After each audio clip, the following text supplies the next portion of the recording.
আসসালামু আলাইকুম ফ্রেন্ডস, সবাই কেমন আছেন? আশা করি সবাই ভালো আছেন। তো আজকে একটা নতুন ভিডিওতে সবাইকে স্বাগতম জানাচ্ছি। আজকের ভিডিওতে আমি ৫ টা বিষয় নিয়ে আলোচনা করব, যা প্রত্যেকটা ইউটিউবার জন্য খুবই গুরুত্বপূর্ণ।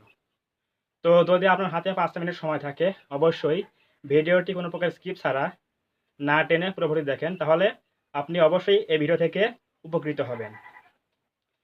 তো আমরা যারা নতুন চ্যানেল খুলেছি, আমাদের চ্যানেলে এখন সাবস্ক্রাইব সংখ্যা 0, মনে করুন ওয়াচ টাইম 0। তো এই অবস্থায় আমরা কিভাবে আমাদের সাবস্ক্রাইব সংখ্যা বাড়াবো বা আমাদের ভিডিওতে ভিউজ আনবো এবং ওয়াচ টাইম বাড়াবো? তো এর জন্য আমরা কি করি, আমি যে 5টা মিস্টেকের কথা বলবো নতুন ইউটিউবারদের জন্য, তার মধ্যে নাম্বার 1 হচ্ছে ভিডিও আপলোড করার পরে নিজের ভিডিও নিজে দেখা। সব 5টা ভুলের মধ্যে নাম্বার 1 হচ্ছে নিজের ভিডিও নিজে দেখা। এ কারণেই বলছি, আপনি যদি মনে করেন যে আমি আমার নিজের ভিডিও আপলোড করার পরে নিজের ভিডিও আমি নিজে বারবার দেখব, বা আমার কয়েকটা ইমেল আইডি আছে সেই ইমেল আইডি সুইচ করে সেই ইমেল আইডিগুলো দিয়ে ভিউজ দেব, তাহলে আমার ওয়াচ টাইমও বাড়বে এবং আমার ভিউজও কাউন্ট হবে। তো এটা একটা বড় ভুল। কারণ এজন্যই ইউটিউবের স্প্যামিংয়ের মধ্যে নাম্বার 1 হচ্ছে আপনি নিজের ভিডিও নিজে দেখবেন। কারণ ইউটিউবের অ্যালগরিদম যদি বুঝতে পারে আপনার আইপি অ্যাড্রেস থেকে, আপনার ইমেল আইডি থেকে, বা আপনার ফোনে যে কটা ইমেল আইডি অ্যাড করা আছে সেগুলোর থেকে যদি আপনি আপনার চ্যানেলের বারবার ভিউ দেন, বারবার ভিডিওতে ক্লিক করে ওয়াচ টাইম বাড়ান, তাহলে সেটা যদি ইউটিউবের অ্যালগরিদম বুঝতে পারে তাহলে অবশ্যই আপনার চ্যানেলটাতে ভিডিও ইমপ্রেশন কমিয়ে দেবে, এবং ইমপ্রেশন কমিয়ে দেওয়ার ফলে কিন্তু আপনার পরবর্তী ভিডিওগুলো সেগুলো কিন্তু আর অডিয়েন্সের কাছে কিন্তু আর রিচ হবে না। তো তার জন্যই কিন্তু নিজের ভিডিও নিজে দেখা বন্ধ করতে হবে। নাম্বার 2তে যে বিষয়টা কথা বলবো সেটা হচ্ছে সাবস্ক্রাইবের সংখ্যা 0। আপনি ভিডিও আপলোড করলেন 10, 15টা, 20টা, কিন্তু আপনি ভাবছেন সাবস্ক্রাইবার কেন আসে না? ভিউ আসে 10, 15টা, 20টা ভিউ আসে, বা 100, 200টা ভিউ আসে, কিন্তু সাবস্ক্রাইবার আসে না। আপনি শুরু করলেন আপনার বন্ধু-বান্ধবের কাছ থেকে বা ফ্যামিলি মেম্বারদের কাছ থেকে স্মার্টফোনটা হাতে নিয়ে আপনার চ্যানেলটা সার্চ করে সেখানে সাবস্ক্রাইবার নিয়ে নিলেন। 2 নম্বর ভুলটা হচ্ছে এইটা। আপনি কারো কাছ থেকে চেয়ে চেয়ে আপনি সাবস্ক্রাইবার নিচ্ছেন। তো এটার ভুলটা কারণ এজন্যই বলছি, আপনি যখন কারো কাছ থেকে সাবস্ক্রাইবার চেয়ে চেয়ে নিবেন বা সাবস্ক্রাইব করিয়ে নিবেন, তাহলে কিন্তু একটা এখানে আপনি ফোর্স খাটাচ্ছেন। তো এটাই হচ্ছে, আপনি কিন্তু যখন পরবর্তী কোনো ভিডিও আপলোড দিবেন, তাহলে কিন্তু সেই সাবস্ক্রাইব যে আপনি নিছেন সেই লোকগুলা কিন্তু আপনার ভিডিও দেখবে না। কারণ তারা কিন্তু আপনার ভিডিও দেখে কিন্তু সাবস্ক্রাইব করেনি চ্যানেলটা। তো এইজন্যই আপনি যাদের কাছ থেকে সাবস্ক্রাইব নিচ্ছেন, এরকম সাবস্ক্রাইব নেওয়ার থেকে না নেওয়াই ভালো। কারণ আপনি যদি সাবস্ক্রাইবার না নিতেন, তাহলে ইমপ্রেশনের মাধ্যমে ভিডিও যখন পাবলিকের কাছে যাবে, ইউটিউব দিয়ে দিবে, তখন তারা কিন্তু ভিডিও দেখে কিছু শিখতে পারবে বা জানতে পারবে, তাহলে কিন্তু আপনার চ্যানেলটা সাবস্ক্রাইব করবে।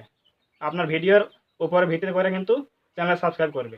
কিন্তু আপনি জোর করে সাবস্ক্রাইব নিচ্ছেন, এটা কিন্তু আপনার জন্য অনেক বড় ক্ষতিকর জিনিস। 3 নাম্বার যে মিস্টেকটা সেটা হচ্ছে, আপনি কন্টেন্ট আপলোড করতেছেন কোনো শিডিউল মেনটেন না করে। মনে করুন আপনার চ্যানেলে 10টা সাবস্ক্রাইবার আছে। তো 10টা সাবস্ক্রাইবার কিন্তু আপনি কোন সময় ভিডিও আপলোড করেন সেই ভিডিও আপলোড করার জন্য কিন্তু তারা অবশ্যই ওয়েটিংয়ে থাকবে। কারণ যদি আপনি আপনার সেই চ্যানেলে যদি 10টা সাবস্ক্রাইবার যদি আসল হয়, অ্যাক্টিভ হয়, বা আপনার ভিডিওর মাধ্যমে যদি সাবস্ক্রাইব আসে, তাহলে কিন্তু সেই অডিয়েন্সটা কিন্তু আপনি কোন সময় ভিডিও আপলোড করেন সেটা কিন্তু অপেক্ষায় থাকবে বা থাকে। তো এর জন্য অবশ্যই আপনি 1 দিন পর পর বা 2 দিন পর পর বা সপ্তাহে একটা বা মাসে একটা, যেভাবেই শিডিউল করেন না কেন, ভিডিও অবশ্যই শিডিউল করে আপলোড করতে হবে। কারণ আপনি যদি শিডিউল মেনটেন না করেন, তাহলে কিন্তু আপনি সকালে ভিডিও আপলোড করলেন, আপনার অডিয়েন্স থাকে সন্ধ্যেবেলায় অ্যাক্টিভ, তাহলে কিন্তু সেই ভিডিওতে অতটা ক্লিক করবে না, ভিউ হবে না, ইমপ্রেশনও কমে যাবে এর জন্য। তো অবশ্যই আপনাকে চ্যানেলে ভিডিও আপলোড করার জন্য কিন্তু অবশ্যই শিডিউল বা টাইম মেনটেন করে ভিডিও আপলোড করতে হবে। তো নাম্বার 4 যে বিষয়টা মিস্টেক করে সেটা হচ্ছে, ইউটিউব থেকে বা অন্যান্য প্ল্যাটফর্ম থেকে হুবহু ভিডিও কপি করে বা ডাউনলোড করে নিজের চ্যানেলে আপলোড করে দেওয়া। তো এটা কিন্তু 4 নাম্বারে কিন্তু অনেক একটা বড় একটা সমস্যা, যেটা ম্যাক্সিমাম লোকই এটা করে থাকে, নতুন যারা জানে না। তো অন্যান্য প্ল্যাটফর্ম থেকে বা ইউটিউব থেকে হুবহু ডাউনলোড করে কোনো প্রকার এডিট ছাড়া আপনার সেই ভিডিও কিন্তু নিজের চ্যানেলে আপলোড করে দিতে থাকে। তো এটা কিন্তু আপনার ইউটিউব থেকে রিউজ কন্টেন্ট দিয়ে দিবে সেই চ্যানেল সেই ভিডিওর উপরে। সেই ভিডিও কিন্তু আপনি কোনো প্রকার ওয়াচ টাইম বা সাবস্ক্রাইব পাবেন, ঠিক আছে, কিন্তু সেই ভিডিওতে কিন্তু আপনি মনিটাইজ করতে পারবেন না চ্যানেলে। আপনার চ্যানেলটা মনিটাইজ হবে না। তো আপনি সেই ভিডিও ব্যবহার করতে পারবেন। তো তার মধ্যে কিছু এডিট করতে হবে। সেটা হচ্ছে হয় আপনার সেই ভিডিওতে ভয়েস অ্যাড করতে হবে বা আপনার ফেস অ্যাড করতে হবে, এবং সেই ভিডিওতে ডিউরেশন টাইমটা আছে যেটা আপনি ডাউনলোড করেছেন, তো সেই ভিডিও কিছু কাটছাট করতে হবে, কিছু বা স্লো মোশন দিলেন বা এডিট করে কিছু কেটে দিলেন মাঝে মাঝে, তো এরকম করতে হবে। তাহলে কিন্তু আপনি রিউজ থেকে বেঁচে যাবেন। সো নাম্বার ৫ এ যে বিষয়টা আছে, যে মিস্টেকটা করে থাকে নতুন ইউটিউবাররা, নাম্বার ৫ নাম্বার, সেটা হচ্ছে একই চ্যানেলে মিক্স কন্টেন্ট আপলোড করা। আপনার চ্যানেলটা কোন ক্যাটাগরিতে?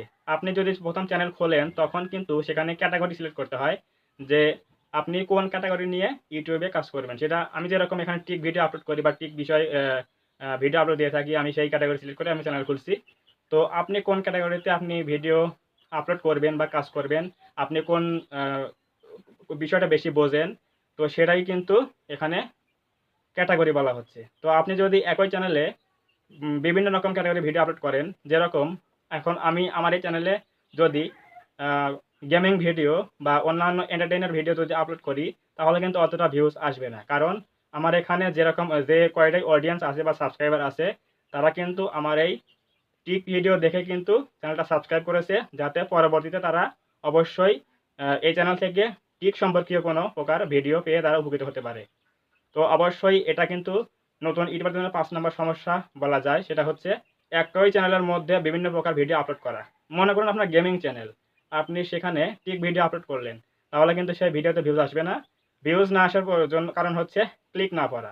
আর ক্লিক না পড়লে কিন্তু আপনার ইমপ্রেশন কমিয়ে দেবে এবং আপনার ক্লিক থ্রো রেট কমে যাবে। তো সব দিক দিয়ে কিন্তু চ্যানেলের ক্ষতি। তো অবশ্যই এই ৫টা মিস্টেক অবশ্যই না করার চেষ্টা করবেন, এবং আপনি যে ক্যাটাগরি নিয়ে কাজ করেন সেই ক্যাটাগরিতে ভিডিও আপলোড করবেন। তাহলে আপনার চ্যানেলটা কিন্তু দিন দিন গ্রো হবে এবং আপনার ভিডিওতে ভিউজ আসবে এবং ইমপ্রেশন বাড়বে, ক্লিক থ্রো রেট বাড়বে, অডিয়েন্স রিটেনশন বাড়বে, সব কিছুই বাড়বে। তো অবশ্যই যদি আজকে ভিডিওটি ভালো লাগে থাকে অবশ্যই একটা লাইক দিবেন, এবং চ্যানেলে নতুন হয়ে থাকলে অবশ্যই চ্যানেলটা সাবস্ক্রাইব করবেন। দেখা হবে নতুন কোনো ভিডিওতে। আজকের মতো এ পর্যন্তই।